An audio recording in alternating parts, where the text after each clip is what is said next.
Hello and welcome to Ewe Sew You. My name's Zoe and this is my channel about all my knitting, crochet, weaving and all the other crafty bits and pieces I get up to.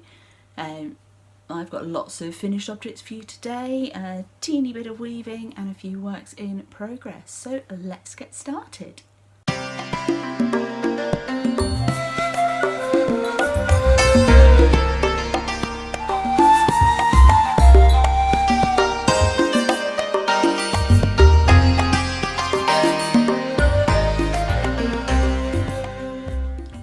Welcome to any new viewers, and to any returning viewers, welcome back.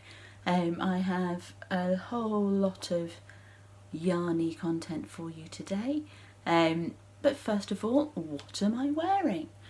Well, as you can see, I am wearing my throwback sweater from Andrea Mowry. I believe it was in Universal Deluxe Worsted, but the details are all on my project page on Ravelry. You'll have seen my Ravelry ID on the card just previously. And underneath this I am wearing a Joni dress. Just raise up a little bit, you'll be able to see. Oh, ever so elegant. When you see it, it's got this twist in the centre of the cleavage, which is rather lovely. And the reason I am wearing a vest underneath is because this has got invisible elastic on it, and I had a bit of trouble with the invisible elastic. It's not quite sitting where I would like, and it rubs against my skin, so I've just put a little vest on to avoid that. The fabric is from Minerva Craft. They sent it to me for free, and in return I'm going to be writing a blog post on this make for them, so keep an eye out on the Minerva blog for that. I'm not going to go into too many details right now. Safe to say that I will probably make it in a heavier fabric next time round, but it'll be great for summer. So that's my little Minerva plug done, and that's what I'm wearing. So let's move straight into the knitty content and a little bit of weaving content as well, and look at my FO mountain that I have for you this week. First of all, I'm not going to do this in particular order of when I completed or anything. I'm just going to go through what I have in the order they are piled up on my table over here. First off, in my last video I showed you a little bit of weaving. I showed you what I was working on my looms. I still am working on the weaving on my frame lap loom. That's going to take me a little bit of time. I think I probably should have used thicker yarn for my first go, but never mind, we live and learn. But I have completed my tubular band on my inklet loom and taken it off the loom. So this is a band that I was weaving out of embroidery cotton in pastel shades, and I was going under and through, rather than back and forward like you would for a flat weave. And as I've taken it off, you can see the colours are actually twisting a little bit around the band, which is a rather lovely effect. Of course I need to work out what I'm going to be using it for, but it's finished and it's this sort of length, so it could be a tie for a hoodie maybe, or a lanyard, or I might use it for key rings. We'll see. I am still learning the weaving, so a lot of what I do is just practice more than sort of meaningful projects to be put into some sort of use. Put that down there. And then I have been working on some socks. So first up I'm going to show you some vanilla socks that I've worked to my own recipe. These are in Drops Fable print, so it's a self-patterning yarn, and I did a sideways toe. So with a sideways toe the increases are actually on the top and the bottom rather than the sides.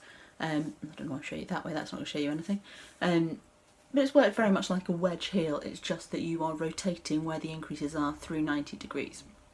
I've done a heel flap and gusset with an eye of partridge attempt on the heel flap, which doesn't show up brilliantly in this yarn, but still I wanted to have a go, see if we could get better at it.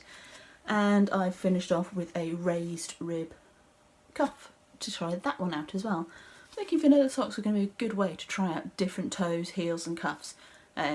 let's face it, there's not a lot more interest going on in a vanilla sock. It's just stocking stitch round, which is great for topping around and socialising and what have you, but it's not the most exciting of stitch patterns. I'm going to take these socks off the blockers. It's sock number 2 for my box of socks this year.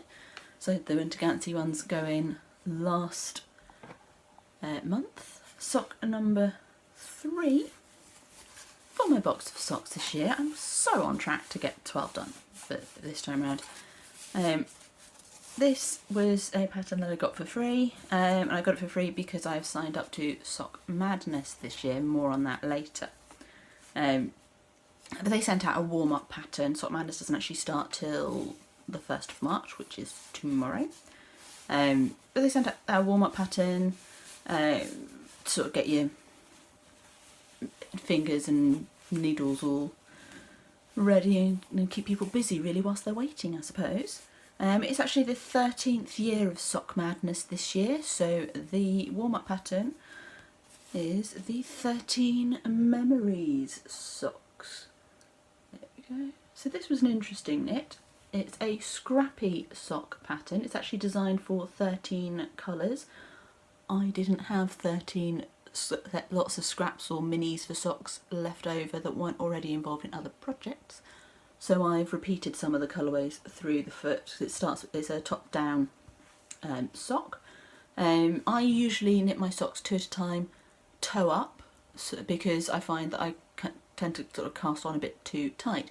So I tried a different cast on with these. I tried Tilly Buddy's Extremely Stretchy or something. I'll put the name somewhere around here or in the description down below, which I picked up out of this wonderful little book, Cast On, Bind Off, Lifesaver. And it really is a stretchy cast on. I mean, I have no issues with this on my calf, it's great. Then it's got a lace pattern working through all the different colourways, heel flap and gusset, and a Kitchener toe. So fairly standard cuff down construction, and it's worked out quite nicely with the different colourways. It took me 4 days to knit those, so I'm quite pleased with that.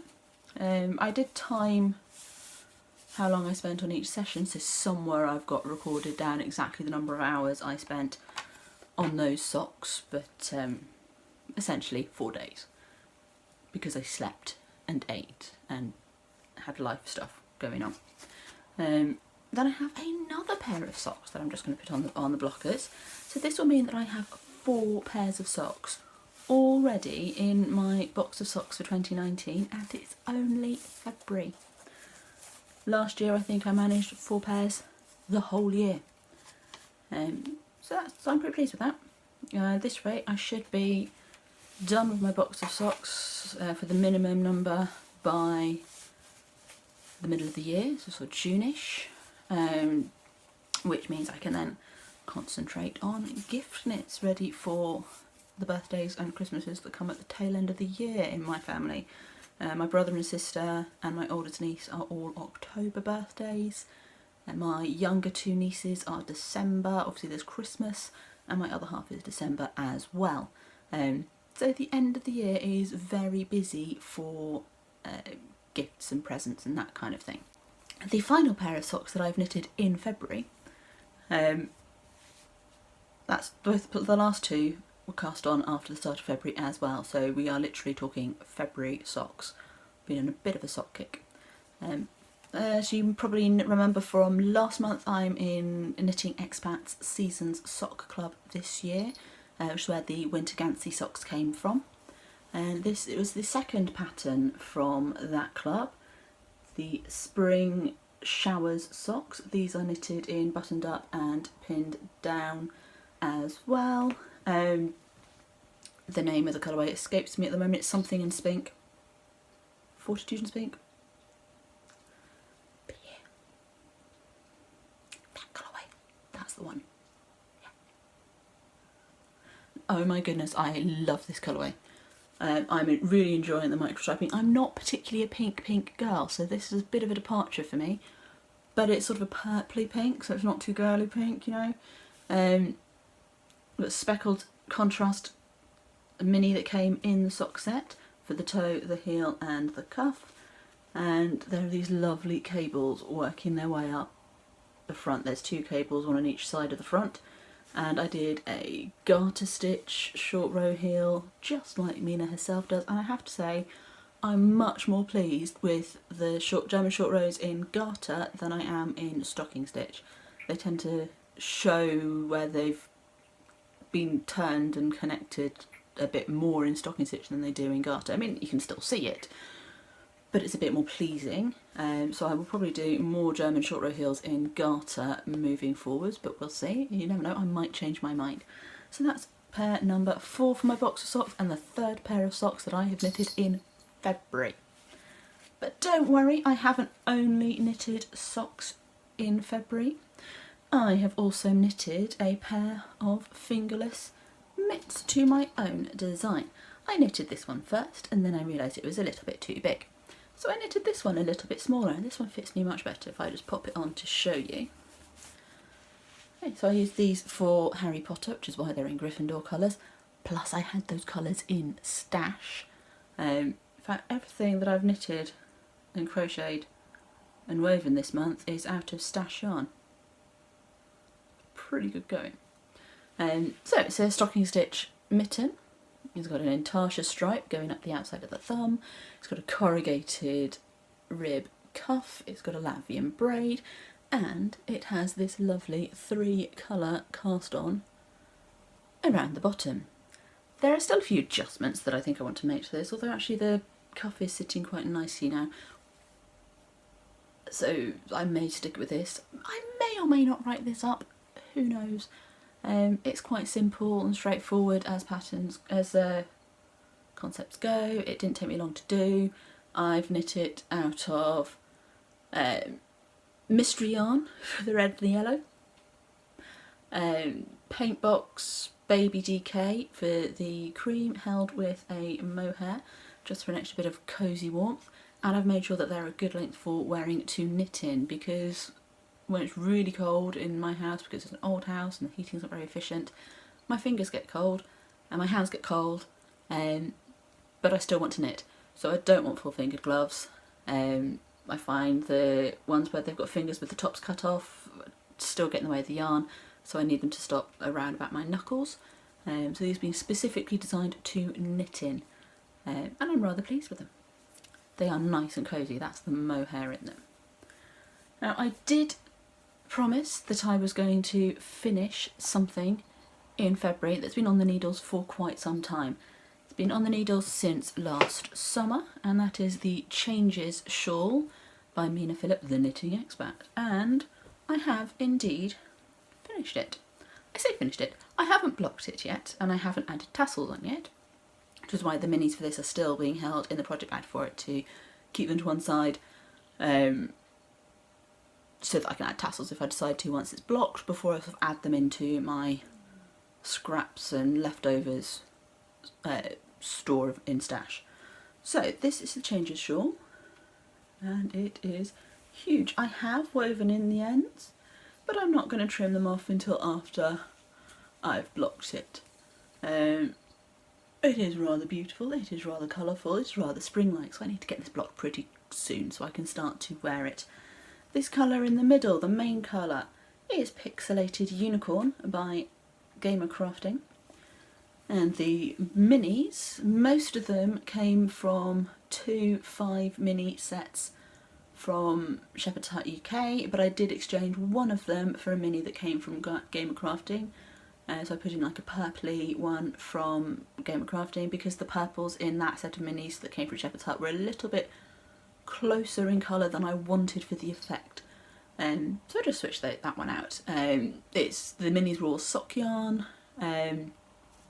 so they've got nylon in, and will be going into my sock scraps after I work out if I'm doing a tassel or not.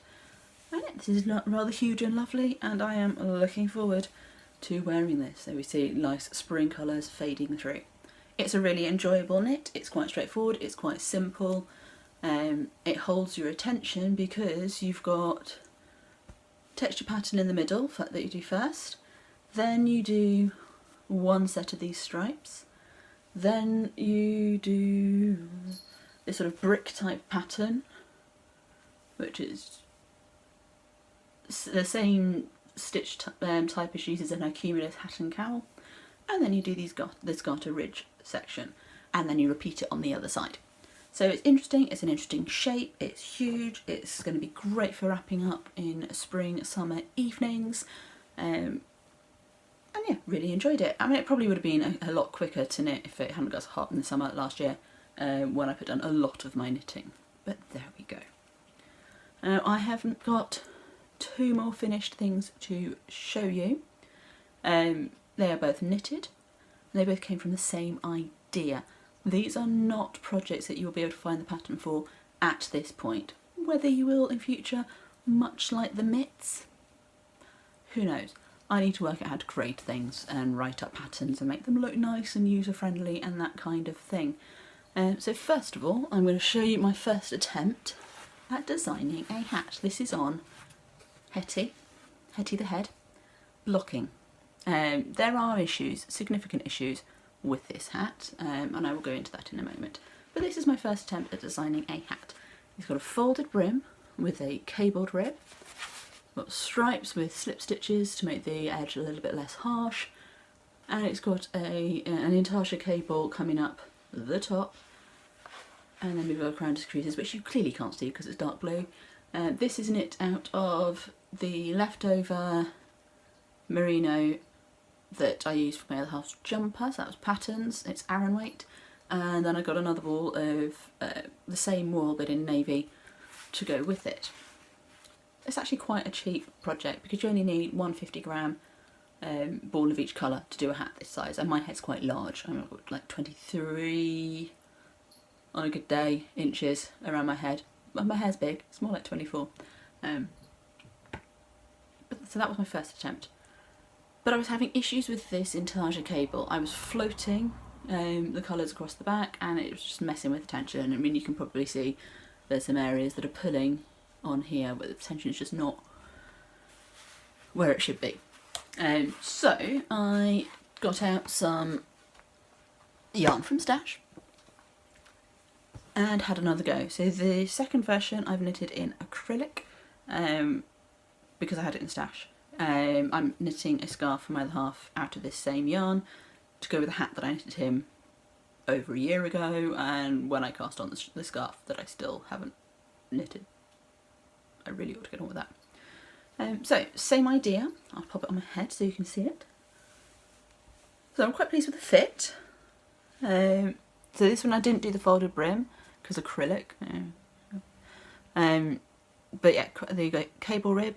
We've got this intarsia cable coming up the side, and the slip stitches here. Now on this one, if I just tip my head down, I've carried the cables on further. Actually, I've actually put decreases into the cable. And I have had a couple of people ask me if I'm going to turn it into a pattern. I didn't write down the decreases, so I need to work out what I did there to decrease the cable into the crown. I've got them written down for the other hat, but I stopped the cable a bit sooner, so it's a little bit less complex. But this one, I didn't write it all down, so we'll see. If I can work out what I did, or a better way to do it, maybe. That's as far as I'll go with writing up patterns. Maybe. I think I've proven to myself that I can actually design things that work and look pretty good and fit quite well. I now need to prove to myself if I can write them up properly, if I can explain things clearly, if I can grade them so they fit different sizes, because not everybody has as large a noggin as I do, and then work out how to do things like getting tech editors. No idea how to do that, so we'll see. But they are quite warm items, so I'm not in any rush. I mean, we're heading into spring in the UK, and then on into summer, so I can't see many people wanting to knit an Aran weight hat before late summer into autumn. It's more of a winter item, so I've got a bit of time to work it all out. So yeah, we'll see. I do have a few other ideas for designs of things that I want to try out. I've got some sock ideas, but that's going to wait till into the summer. And I've got some garment ideas. So yeah, watch this space and we'll see what happens, whether this gets released I'll have to think of a name for it if I write it up as a pattern. Can I just call my patterns Bob? That work? Bob 1, Bob 2, Bob 3. What are you knitting on? Knitting on Bob. Who knows? I'm just going to take that off and we'll move into my works in progress. Okay, so I have a small number of items that I'm working on at the moment. I've been focusing on finishing things off pretty much this month, and then obviously the hats.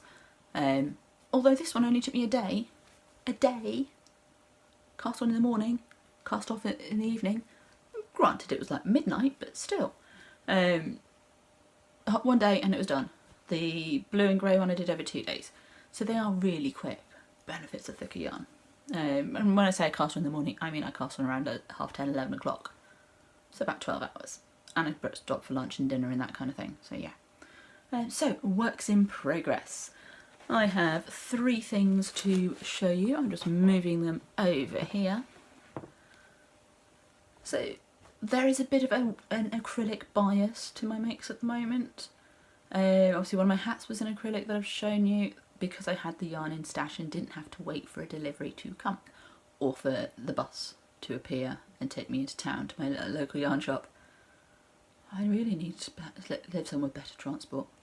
I have shown you the first one before, or I just have talked about it before. For my birthday last year when I turned 40, my other half braved the local yarn shop by himself, totally unprompted, totally unaided, and bought me a batik swell. So this is what I've got left of it so far. I mean, it's still attached to a project. I've kept the ball band on the outside so A, I don't lose it, and B, it helps hold the yarn together. So this is 80% acrylic, 20% wool.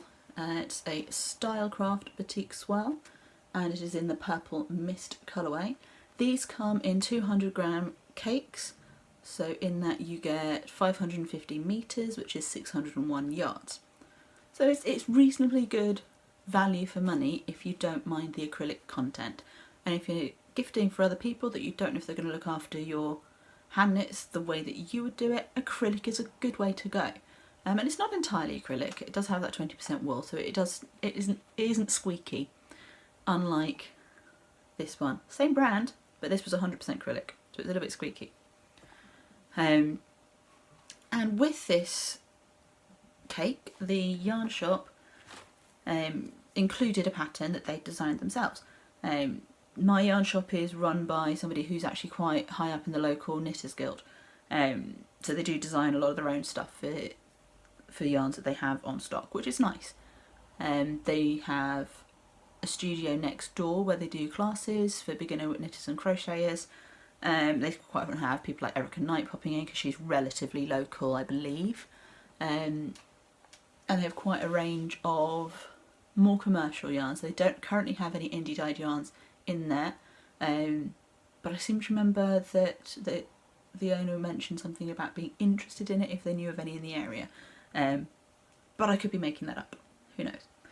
My local yarn shop is called The Spotted Sheep. It's in Leighton Buzzard. It is tucked away down a little mews alleyway next to a cute little coffee shop, but it's really friendly, and yeah, like I say, the owner is quite high up in the local Knitters Guild. I'm not quite sure exactly how high up, but she's certainly very involved. They have the local meetings in their studio.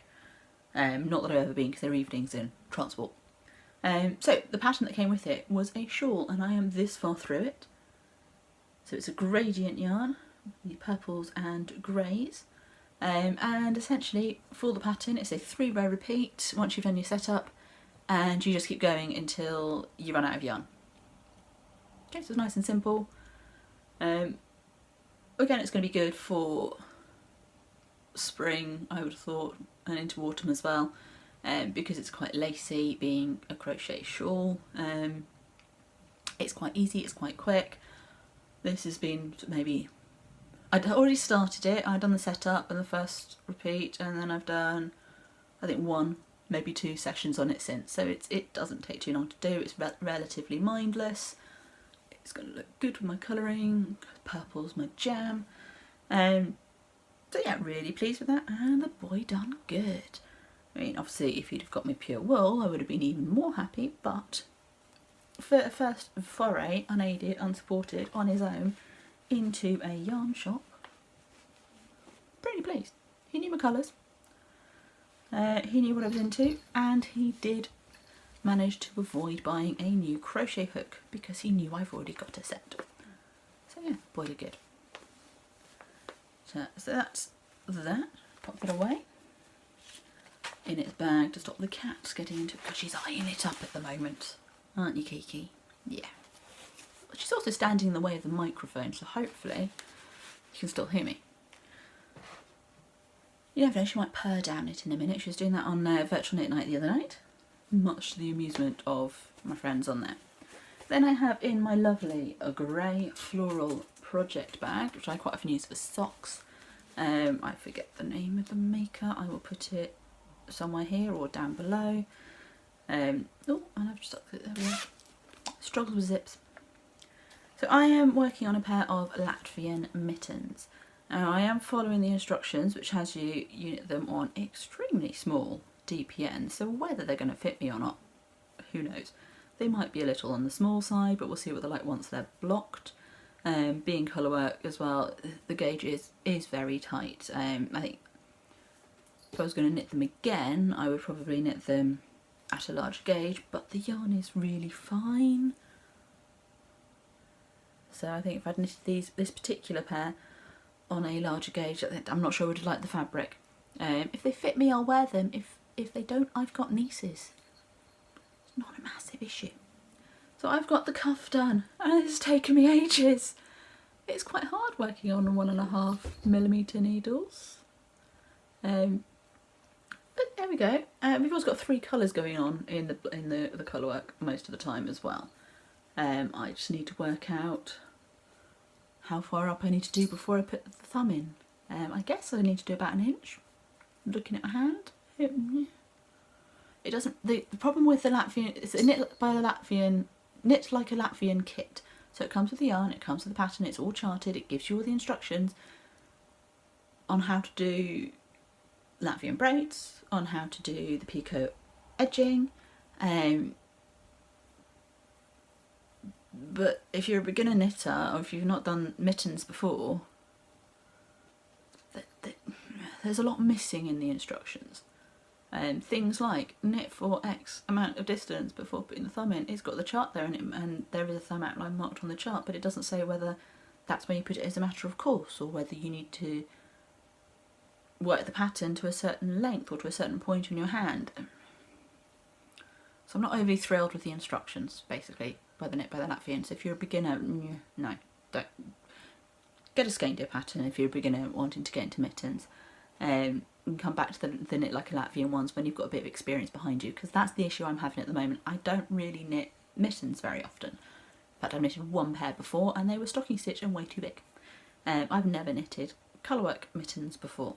I've never knitted Latvian mittens before. I've never knitted Scandinavian mittens before with that shape that they have. My tension's a little bit, a little bit over tight in places, which is why I think I maybe needed a larger gauge. But they will be warm and they will fit somebody once they are done. I am determined to do them. So yeah, I'm ready to start working on the hands, and we'll see how I get on. I might need to do a bit of Googling to work out what I need to do to fit the thumb in, just because that bit of the instruction is absent. Okay, and the last work in progress that I'm going to show you at the moment is what I'm spending most of my time on currently, in terms of knitting and crochet, and that is my temperature blanket for 2018. Now, I was doing my row each day pretty much quite religiously. I mean, sometimes I do a week at a time or a couple of days at a time, but I was pretty much keeping on top of it all the way up to the point where suddenly someone transported the UK to the equator and we were over 30 degrees for a couple of months, at which point most of my knitting and crochet got put down. So I am working my temperature blanket in Starcraft DK. It's an acrylic yarn, 100% acrylic. I started it before I made the decision to move away from using acrylic yarns and buying acrylic yarns, which is why I've still got some acrylic in stash. That being said, I would probably still choose an acrylic for a blanket, because they're big, it's going to be hard to hand wash it. Acrylic I know I can shove in the washing machine and it's going to come out looking the same as it went in, bar the dirt. It's also going to hold its colours. Acrylic doesn't often fade as far as I'm aware. So I think for blankets it's not a bad choice. I do have another crochet blanket on the go, but I've not been crocheting on that for about 7 months. So I'll show you that when I pick it back up again. It's a bit more complicated. But this one is my temperature blanket. I'm knitting 2 panels of 6 months, and then I'm going to join them together and put a border on. So this is January. Essentially with a temperature blanket, each row represents a different colour. So I'm just going to turn this way actually to show you this way. So we have January, and there's my month divider. We have February and my month divider. At this point the temperatures were nice and consistent and cool. The little bit of really icy coldy stuff in here towards the end of February, beginning of March. Then we have March, and then I've done a wider divider for the quarters. Now we're going to start to see why I had to put the temperature blanket down. April had this unseasonably warm, over 20 degrees, or over 25 degrees, bit in the middle. May, lots of over 25 degrees. My orange colourway is getting quite warm, and the orange is over 25 and over, the gold is 20 and over, and then the yellow is the next one down. Then we get to June. Red's over 30 degrees. It's my hottest colour. It's quite close to my lipstick.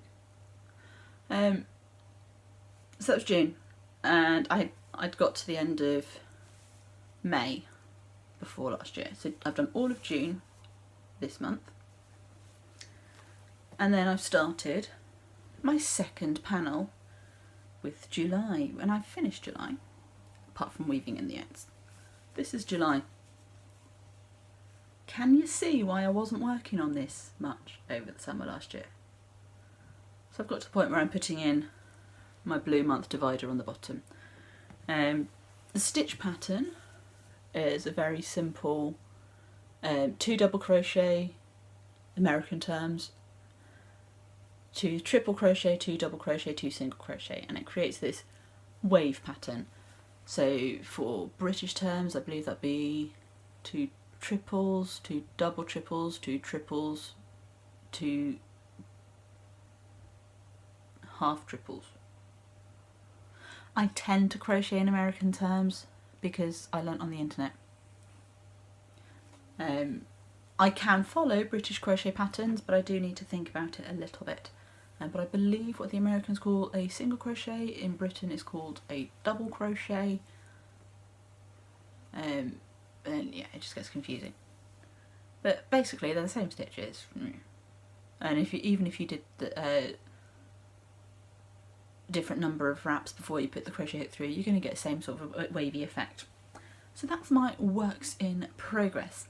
I have made some stash acquisitions this month, but I'm not going to show them. The reason I'm not going to show them is to do with my plans, which we're going to get into now.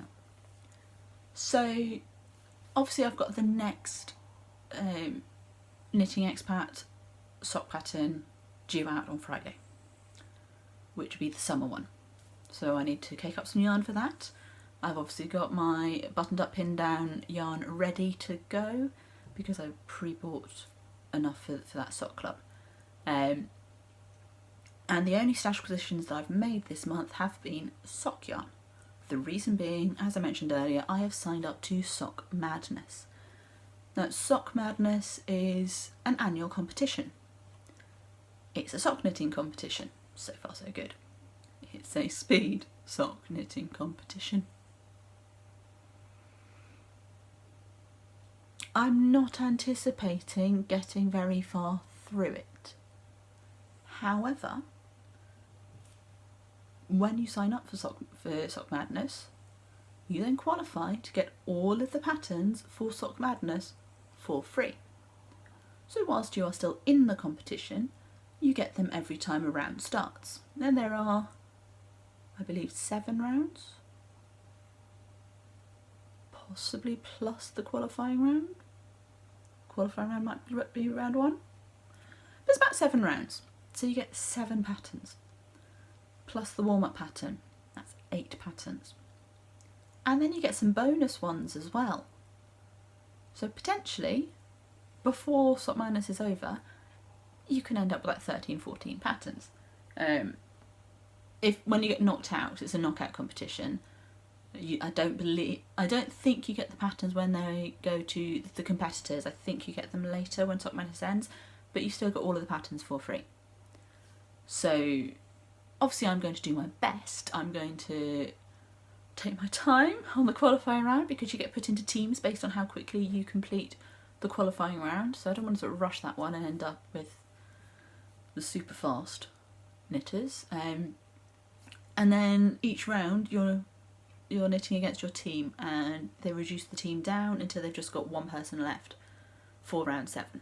And as the competition progresses, the patterns get harder and the time that you have available to do them in gets shorter. So you still have to do them as quickly as possible, but there is a cut-off point where they're going, right, everybody who hasn't finished, I'm sorry, you've not made it through. So that starts tomorrow. So some point after tomorrow, the first qualifying round pattern will come out, and it runs till around about June. So even if I get knocked out quite early on, I'm still going to have enough patterns to do my box of socks, plus I've still got some from Mina Phillips Knitting Expats sock clubs from last year that I didn't get around to knitting, and a few others in my Ravelry as well. So most of the next few months is going to be socks, but obviously I'm not only going to be knitting on socks. I'm not only going to be knitting, I will still be doing my Minerva makes because free fabric. I also have a collaboration video coming out on the 15th of March. I'm collaborating with Life by Helen, who's an Australian sewing podcaster. We are each coming up with our own video, looking at ways to use fabric scraps to turn them into something practical and useful. So that will be coming up in March, and I am going to be doing a bit more knitting on my Latvian mittens. I'm going to be doing a bit more weaving, and I would actually quite like to make a start on my Parisian Dreams sweater, which is another knitting expat. I know I knit a lot of her stuff, but I've got the yarn already for that. I've got the pattern already, so that's ready to go. It's been sitting there waiting for ages. There are a few other things I want to work on. I want to look into doing a few cotton projects ready for the summer. So I've got a lot on the go. So my targets, obviously Sock Madness. Getting to the point of putting the thumb in on my first Latvian mitten. The shawl that my other half made me. And making a start on Parisian Dreams. 4 things for March. Oh, and obviously the summer socks from Mina Phillips as well. So 5 things. So we'll see how I get on with that. But those are the plans. That's what I'm thinking moving forwards. I do also need to start sewing up some of the fabric I've got in the stash, and sorting out the patterns for that. So that's on the agenda as well for the next few months. And that's all I have for you today. So until next time, have a great week or 2 weeks or however long it takes me to get back to filming. There will definitely be a video on the 15th of March. Whether there's one in between this one and that one remains to be seen at the moment because life. Plus I want to make sure I've got enough to show you. I don't want to just be churning out videos of, hey, I've knitted 3 rows and cut out 2 pieces of fabric. I want to make sure there's actual content coming out for you. So hopefully next week, maybe 2 weeks time when the collaboration video comes out. I'm really excited about that one. I have already started the project, but I want to keep it under wraps until the 15th of March. There will be little teasers on Instagram, but other than that, for the video you have to wait till March. So until you see me next time, follow me on Instagram, find me on Ravelry. There is a group in Ravelry as well for Ewe Sew You, so search for that in the groups tab. At the moment it's not very busy, but that's because we're a small community, and I know a lot of you are sewers rather than knitters, so you may well not be on Ravelry. That is fine. In my Ravelry group I have got each of the videos that I'm putting up.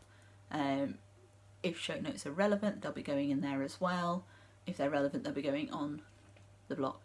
By relevant, I mean if I've done them for a start, and if there's sort of much to link to. If it's only one or two things, I'll just put them in the description down below. So that's the Ravelry group. Long term, when there's more people in the Ravelry group, then we can start looking at doing knit-alongs and things. Not quite sure how I'm going to work that for the sewers, because Ravelry's more knitting. And also I want to see your makes rather than just the comments down below. Much as I love the comments down below, I'd love to see some of your makes, so feel free to pop on over to the Ravelry group and pop stuff in there. If you are on Ravelry and you're a sewer as well as a knitter and a crocheter, by all means share your sewing. If you're a weaver, share your weaving. I'm only learning to weave. I love your advice. If you're learning to weave as well, share what you find out. We'll learn together and it'll be great. Then there's also the blog. So to go through that again, Instagram, Ravelry, Ravelry Group, blog. And until I see you next time, have a great week.